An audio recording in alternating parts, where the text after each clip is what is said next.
आकाशवाणी भोपाल से प्रस्तुत है प्रादेशिक समाचार।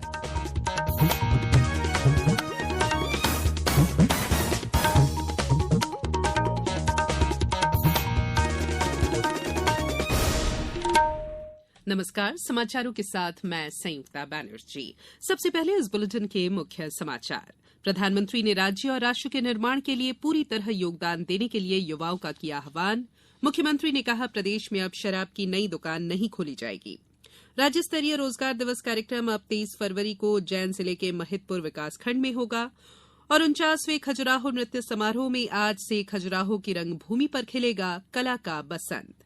अब समाचार विस्तार से। प्रधानमंत्री नरेंद्र मोदी ने आज वीडियो कॉन्फ्रेंस के माध्यम से पीएम रोजगार मेले को संबोधित किया। श्री मोदी ने राज्य और राष्ट्र के निर्माण के लिए पूरी तरह योगदान देने के लिए युवाओं का आह्वान किया। प्रधानमंत्री ने कहा कि नई शिक्षा नीति नई शताब्दी के लिए युवाओं को तैयार करने के लिए विशेष रूप से ध्यान केंद्रित कर रही है। श्री मोदी ने कहा कि आपकी सेवाओं के जरिए इस मिशन को आगे ले जाने और अधिक मजबूत करने के लिए आप काम करने की दिशा में अग्रसर रहेंगे। रोजगार मेला सरकार की एक पहल है। इसके माध्यम से केंद्र के स्तर पर 10 लाख नौकरियां प्रदान की जा रही हैं। मुख्यमंत्री शिवराज सिंह चौहान ने आज कहा कि प्रदेश में अब शराब की नई दुकान नहीं खोली जाएगी। मुख्यमंत्री ने भोपाल के स्मार्ट सिटी में पौधरोपण के बाद मीडिया से बातचीत करते हुए कहा कि नशा एक सामाजिक बुराई है, इसलिए मैंने तय किया है कि प्रदेश में शराब की कोई नई दुकान नहीं खोली जाएगी।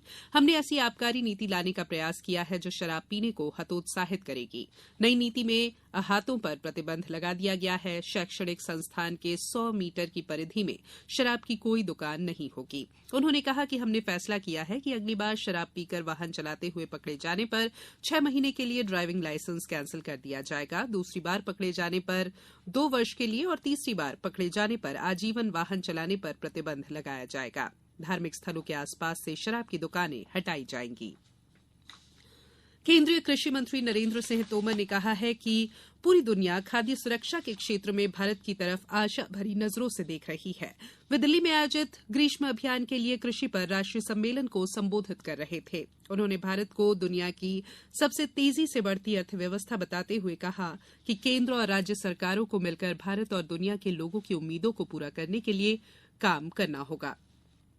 श्री तोमर ने कहा कि रासायनिक उर्वरकों पर सब्सिडी सरकार के लिए बड़ी चिंता का विषय है। इस पर सरकार लगभग 2.5 लाख करोड़ रुपए खर्च कर रही है। उन्होंने मृदा स्वास्थ्य कार्ड के महत्व पर जोर देते हुए बताया कि देश में अब तक 22 करोड़ मृदा स्वास्थ्य कार्ड वितरित किए जा चुके हैं। केंद्रीय वित्त मंत्री निर्मला सीतारमण ने कहा है कि भारतीय रिजर्व बैंक महंगाई को अपेक्षित सीमा में नियंत्रण में रखने के लिए सभी आवश्यक कदम उठाएगा। जयपुर में बजट के बाद एक कार्यक्रम को संबोधित करते हुए उन्होंने कहा कि भारतीय रिजर्व बैंक देश की अर्थव्यवस्था पर नजर बनाए हुए है और आवश्यकता के अनुसार निर्णय ले रहा है।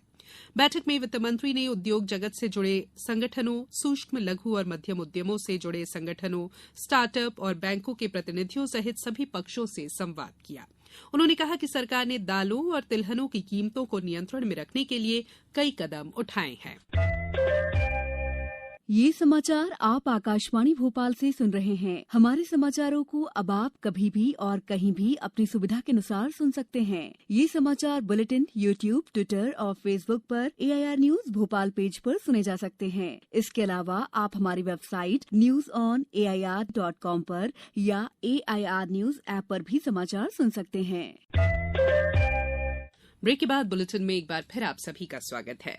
राज्य स्तरीय रोजगार दिवस कार्यक्रम 23 फरवरी को उज्जैन जिले के महिदपुर विकासखंड में होगा। मुख्यमंत्री शिवराज सिंह चौहान कार्यक्रम के मुख्य अतिथि होंगे।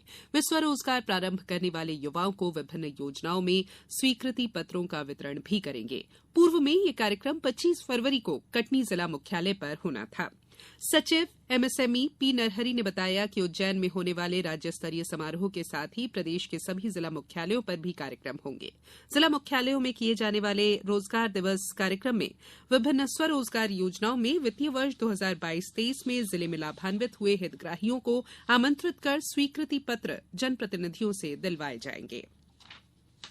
मुख्यमंत्री शिवराज सिंह चौहान ने आज भोपाल के कुशाभाऊ ठाकरे सभागार में प्रदेश के 413 नगरीय निकायों की सड़कों के लिए कायाकल्प अभियान में 750 करोड़ रुपए स्वीकृत और 350 करोड़ रुपए की प्रथम किस्त जारी की। कार्यक्रम में प्रदेश के 413 नगरीय निकाय वर्चुअली जुड़े।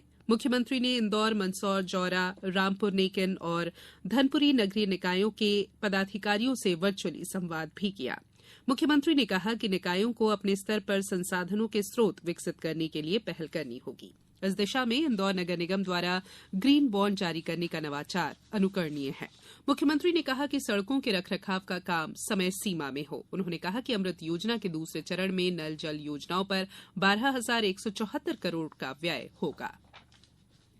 प्रधानमंत्री भारतीय जन औषधि परियोजना केंद्रों पर देश भर में 34 करोड़ 71 लाख से अधिक जन औषधि सुविधा सैनिटरी पैड बेचे गए हैं। केंद्रीय स्वास्थ्य और परिवार कल्याण मंत्री मनसुख मांडविया ने किशोरियों और महिलाओं की सुविधा, स्वास्थ्य और स्वच्छता सुनिश्चित करने के लिए ये पैड मात्र ₹1 प्रति के मूल्य पर बेचे गए हैं, ये जानकारी दी। श्री मांडविया ने कहा कि सुविधा सैनिटरी पैड से महिलाओं और लड़कियों के लिए जीवन सहज हुआ है।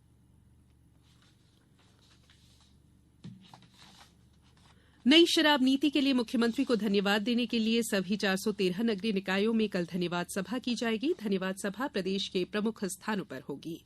नगरीय निकाय, नगरीय विकास और आवास मंत्री भूपेन्द्र सिंह ने कहा कि महिला पार्षदों से आग्रह किया गया है कि वे बहनों को धन्यवाद सभा में जरूर लाएं। प्रदेश में चल रही विकास यात्राओं में अब तक 27,421 लोकार्पण और 20,676 शिलान्यास हुए हैं। मुख्यमंत्री ने शामला हिल स्थित उद्यान में पौधरोपण के बाद मीडिया प्रतिनिधियों से चर्चा में कहा कि 4,88,146 लोगों की समस्याओं का सकारात्मक समाधान हुआ है। 49वें खजुराहो नृत्य समारोह में आज से खजुराहो की रंगभूमि पर कला का बसंत खिलेगा। राज्यपाल मंगूभाई पटेल खजुराहो नृत्य समारोह 2023 का शुभारंभ कर रहे हैं। ये उत्सव 26 फरवरी तक चलेगा। समारोह में मध्यप्रदेश राज्य रूपंकर कला पुरस्कार प्रदान किए जाएंगे और समारोह स्थल पर कलाकारों की कलाकृतियों की प्रदर्शनी भी लगेगी। संस्कृति विभाग के तहत उस्ताद अलाउद्दीन खां संगीत और कला अकादमी के साथ पर्यटन विभाग, भारतीय पुरातत्व सर्वेक्षण, वर्ल्ड डांस अलायंस और छतरपुर जिला प्रशासन के संयुक्त प्रयासों से समारोह किया जा रहा है। खजुराहो में 23 से 25 फरवरी के बीच होने वाली G20 में भारत की अध्यक्षता के अंतर्गत संस्कृति कार्य समूह की पहली बैठक भी हो रही है। सांस्कृतिक कार्यक्रमों के साथ कला प्रेमी और पर्यटक खजुराहो में साहसिक गतिविधियों का आनंद भी उठाएंगे। पर्यटक यहां की संस्कृति, धरोहर, परंपराओं, रीति रिवाजों और खान पान से भी रूबरू हो सकेंगे। अब कुछ समाचार संक्षेप में। मंदसौर कलेक्टर गौतम सिंह को भोपाल में राज्य कृषि विपणन बोर्ड में उप सचिव के पद पर स्थानांतरित किया गया है, जबकि भोपाल में पदस्थ अतिरिक्त कलेक्टर दिलीप कुमार यादव को मंदसौर कलेक्टर बनाया गया है। आगरमालवा जिला पंचायत के मुख्य कार्यपालन अधिकारी डीएस रणदा ने ध्वज संहिता का उल्लंघन करने पर ग्राम पंचायत धारूखेड़ी के सचिव को तत्काल प्रभाव से निलंबित किया। सीहोर जिले में जिला प्रशासन द्वारा आमजन की आर्थिक सुरक्षा के लिए सुरक्षित सीहोर अभियान क्रियान्वित किया जा रहा है। खंडवा में विकास यात्रा के दौरान 13 से 19 वर्ष तक की किशोरियों का हीमोग्लोबिन जांच किया जा रहा है।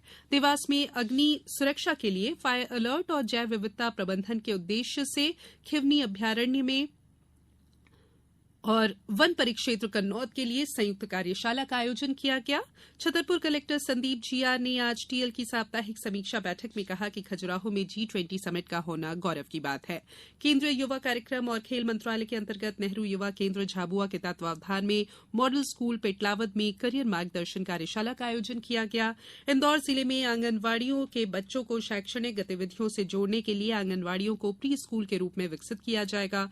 अशोकनगर में आज विश्व सामाजिक न्याय दिवस के अवसर पर अपना घर वृद्धाश्रम में आनंदोत्सव मनाया गया और शिवपुरी में इस समय दिन के समय तेज धूप निकलने से तापमान में वृद्धि हुई है। हालांकि रात के समय अभी भी ठंडक बनी हुई है।